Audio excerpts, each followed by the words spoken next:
we get this comment. We got comments on our YouTube, our YouTube video of the last episode, which was episode 31, the long game of dumbing down America.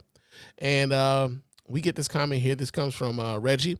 Reggie writes in to say, "Hey, Spann, it appears that you feel strongly about this, but I think you might be in the minority concerning the black man in the dress thing. There have been far too many black men in the industry to come out and say that they were approached with roles that involved them wearing a dress, and that if they didn't take the role, then their opportunities wouldn't be as available. And unfortunately, a lot of our leading black men have been made to wear dresses in order to get ahead. Outside of the sexual assault stuff that Darius McCrary said, is publicly wearing the dress that black men feel is most emasculating. You don't find it strange that it's so many of our leading actors have been in dresses? Wait. You don't find it strange that so many of our leading actors have been in dresses? Wesley Snipes, Kevin Hart, Martin Lawrence, Arsenio Hall, Jamie Foxx, Tyler Perry, Eddie Murphy, Chris Tucker. The list is pretty lengthy. So I'm having a hard time with the idea that of you not being able to see it, and I know you're an observant dude, but the evidence is clear that there is an effort in media spaces to make black men appear more effeminate, or at the very least, make us appear to be less of a threat." Now, that's interesting that you would say that, Reggie, because for a long time, man, it was the media's job, or at least, the prevailing thought was the media was going out of its way to portray black men as aggressive brutes, right? If you look back into history, man, one of the, even going back in so far as, like, say, for instance, the first blockbuster movie in America was The Birth of a Nation. And The Birth of a Nation essentially painted black men as uncontrollable sexual deviants who could not control themselves around white women, and that the Ku Klux Klan was around only for the express purpose of protecting white women from the aggressiveness of the sexual deviant, aggressive black man, right? So you got that going on. But then also, every time in public, like in public parlance, and like how black men were portrayed, one of the ways in which they have always kind of justified how they've treated black men has been that idea that black men were overtly sexual, that we were brutes, that they had to protect white women at all cost, and that that allowed for them to justify the things that they were doing to black men out in public, out in public, in real life, right? Like, you think about what happened to Emmett Till, man. Emmett Till was essentially killed for supposedly whistling at a white woman, and him being out of place for making a white woman feel uncomfortable. And we saw the end result of what happened to Emmett Till. So the idea that that Hollywood has shifted from, we want to shift from making the black man this overt sexual deviant beast into this super duper effeminate,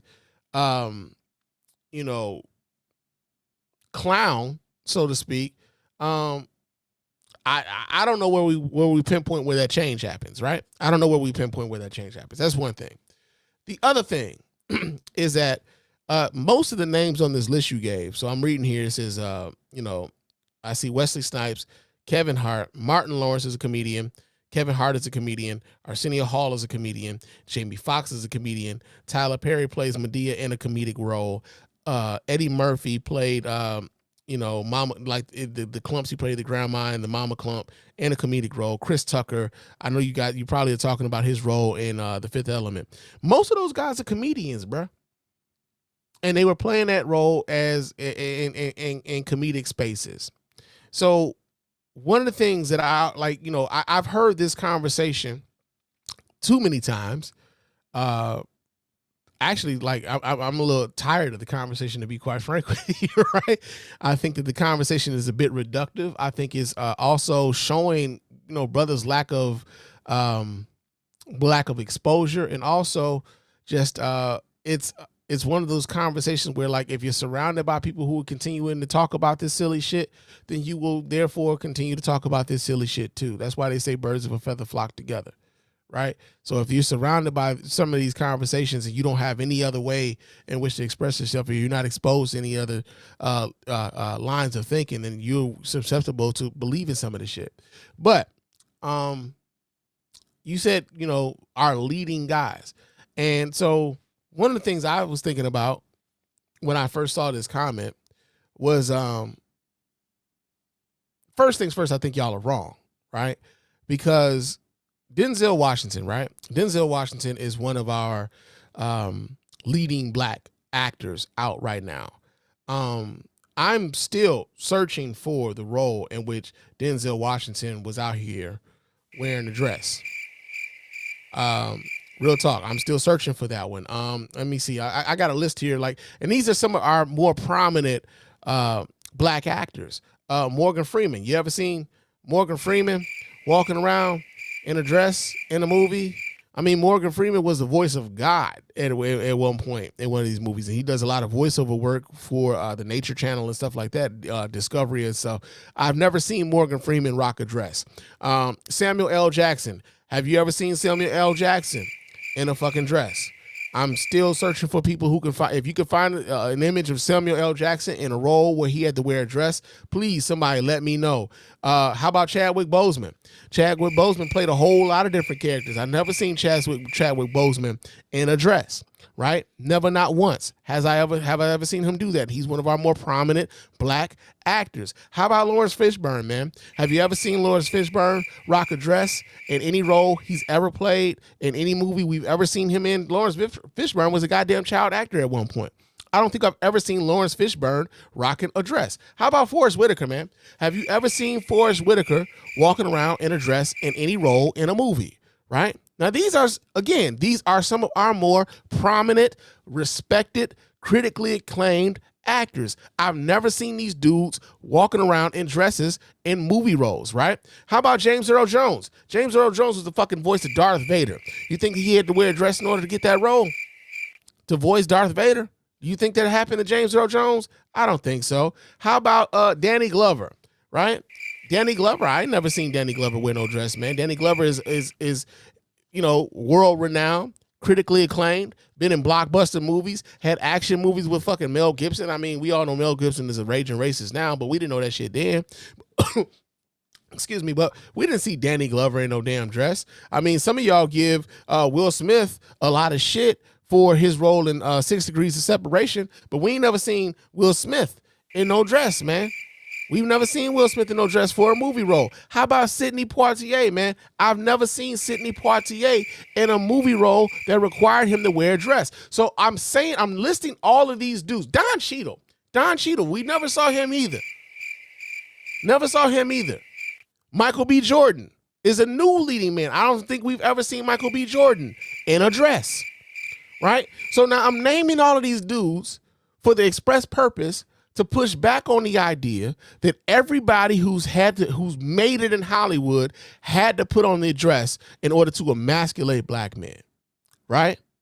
In order to emasculate black men, we've got to put these dudes in dresses. Meanwhile, most of our leading men haven't been wearing no dresses, man. You're talking about comedians wearing a dress for comedic purposes.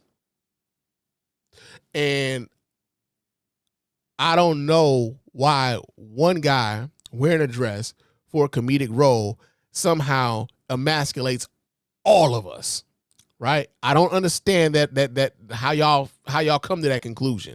How one dude wearing the dress for a comedic role emasculates every last one of the other black men, right? You make a choice for you, and that's your choice. That's it. And that's all, man. I go to New Orleans. I go to New Orleans every year. They have an event down there every year. It's called the Red Dress Run. My wife introduced me to this particular event. Her parents and they would take her down to New Orleans every year, and it's become a yearly ritual for us as a family.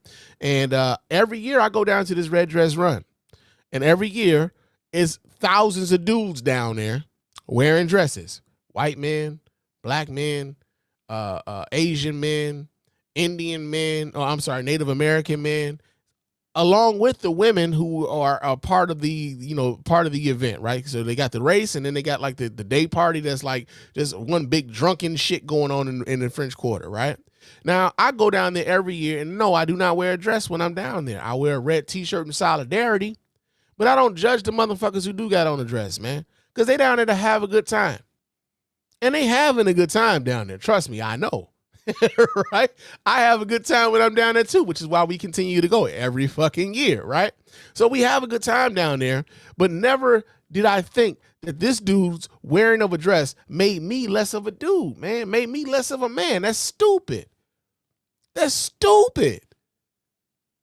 And so to constantly hear brothers bitching about whether or not this dude wearing a dress in a role for a movie somehow emasculates the rest of us, that's the dumbest shit I ever heard in my life. Now, you're more than welcome to your opinion to it. This is what, just as well as is welcome to my opinion that, yeah, the conversation around whether or not that emasculates men is stupid, right? In much the same way that when we talked about this last week, when we talked about this last week, that all of these men, do you think that every last one of these dudes that I listed, whether it be Don Cheadle, whether that be Sidney Poitier, whether that be Denzel Washington, whether that be Samuel L. Jackson or Lawrence Fishburne or Forrest Whitaker, you think all of these dudes allow somebody to like mistreat them in a way so that they can advance their careers? You think all of them are now subject to compromising themselves? At a certain point, when you start really, really thinking about the shit, it just starts sounding fucking silly, man. So, yeah, there are anecdotal bits of people who come out and say, yeah, man, I was approached with some shit, and I said no, and my career never went any further than that. That's unfortunate. I'm not even saying that never happened to them, but to say that happened to everybody was what I was pushing back on, man. I don't believe that happened to everybody. I feel like there's some people that you can try, and there's some people you can't. Right? That's just bottom line. I feel like there are some people you think that you will be able to try a certain type of way, and then there's some people that you can't, and you don't even fucking bother trying to do it. And that's what I think happens. Right? But yeah, man, I appreciate your comment, Reggie. And I do really hope to hear from you again soon, man. Real talk.